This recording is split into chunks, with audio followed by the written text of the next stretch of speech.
So releasing any form of complaining, unless there is a possibility of taking action and discussing it with someone. Furthermore, when discussing it, avoid complaining and instead present the facts. This shift alone is significant. Additionally, continuous self-observation is crucial. Be aware of the thoughts passing through your mind and stay conscious of what is happening in your emotional state. As you sit here, ask yourself if you are carrying any lingering emotional residue from an hour ago, this morning, or even yesterday. Perhaps your mind is fabricating an imaginary situation, and your emotions reflected as if it were real. Without awareness, these emotions take control. It's important to note that you don't have to get rid of anything, including your emotions. Without awareness, you do not possess emotions, they possess you. Emotions and thoughts are non-physical energy formations, both being forms of energy.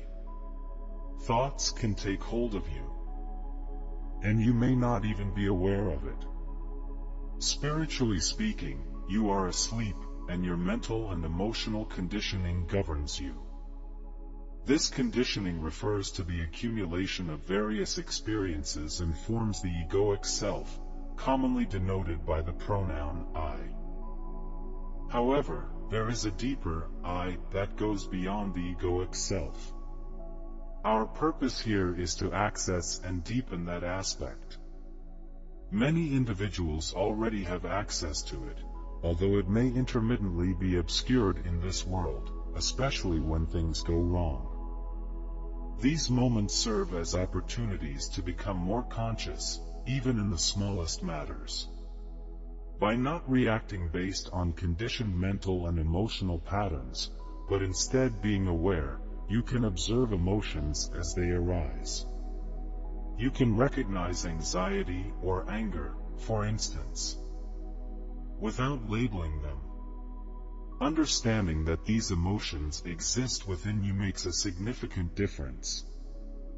Similarly, when you find yourself suddenly in a bad mood, saying, "Don't talk to me, I'm grumpy," represents a small step forward because at least you are aware of your grumpiness. If you are completely conscious, your grumpiness becomes your identity, and you may not even realize it. Saying, "I'm angry," is quite different from saying, "I feel angry" or "there is anger within me." The former equates the emotion with your identity, which can lead to a significant trap. It is essential to distinguish between opinions and identity. Many people fail to recognize this difference and consequently engage in numerous conflicts because they are confused about who they truly are. They derive their sense of self from a set of opinions, such as political views, which turn into their identity. As a result, when you contradict someone who identifies strongly with their opinion, they perceive it as an attack on their core self. In extreme cases of unconsciousness, individuals may even resort to violence. This is why transcending this pattern is vital. Transcending does not mean disregarding opinions altogether or adopting a stance of having no opinion. Opinions are a natural part of being human.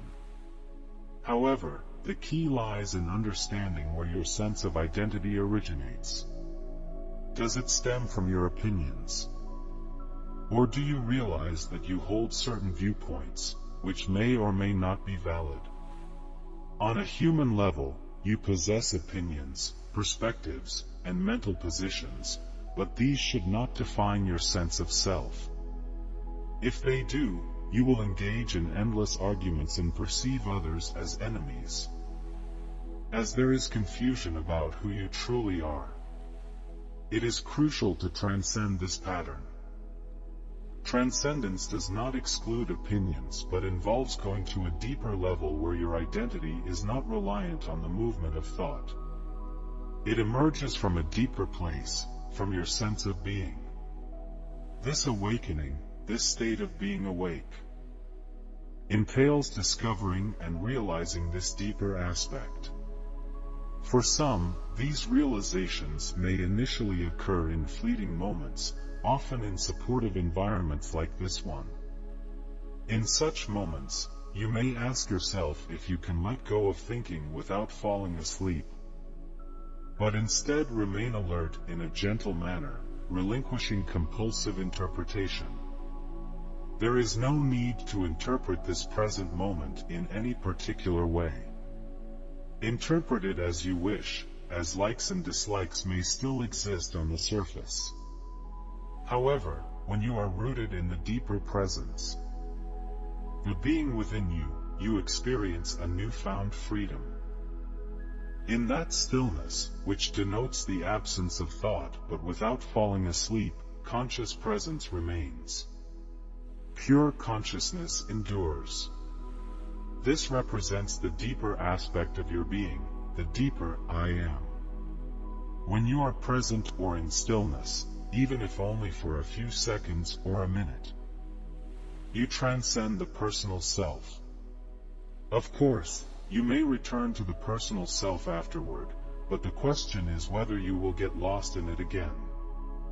The aim of spiritual practice is to maintain a connection with the deeper dimension, even while engaging in daily activities and discussions. That connectedness can remain in the background, as you may sense it while listening to these words. It is not a product of conceptual thinking. It is an immediate realization of truth. You do not need to think about it, you simply know it.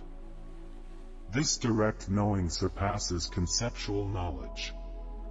Conceptual knowledge relies on thinking, and most people live within the confines of conceptual reality. Their identities are conceptual, and they project conceptual identities onto others, forming judgments quickly. They do this because they have already done it to themselves. Therefore, they live through a conceptual identity, me. To transcend this, we delve into a deeper place, whether you perceive it as higher or deeper. Personally, I prefer deeper. This deeper place is where the movement of thought ceases, and you immediately transcend the egoic self. Even if only for brief moments. Everyone yearns to be liberated from this problematic entity, albeit unconsciously. There is a paradox at play. People both do not want to let go and yet cannot tolerate the burden. Drug use is prevalent as individuals seek to transcend the heaviness of life and the unsatisfying nature of their identities. However, they avoid the path that takes them beyond thinking because it requires letting go. Nevertheless, for a moment, just before falling asleep, there is a transitional period in bed where you are halfway to sleep. That moment feels good because you can no longer think about your problems, and your sense of identity dissipates due to fatigue. You are then pulled into sleep. We express our heartfelt gratitude for your presence and engagement throughout this video.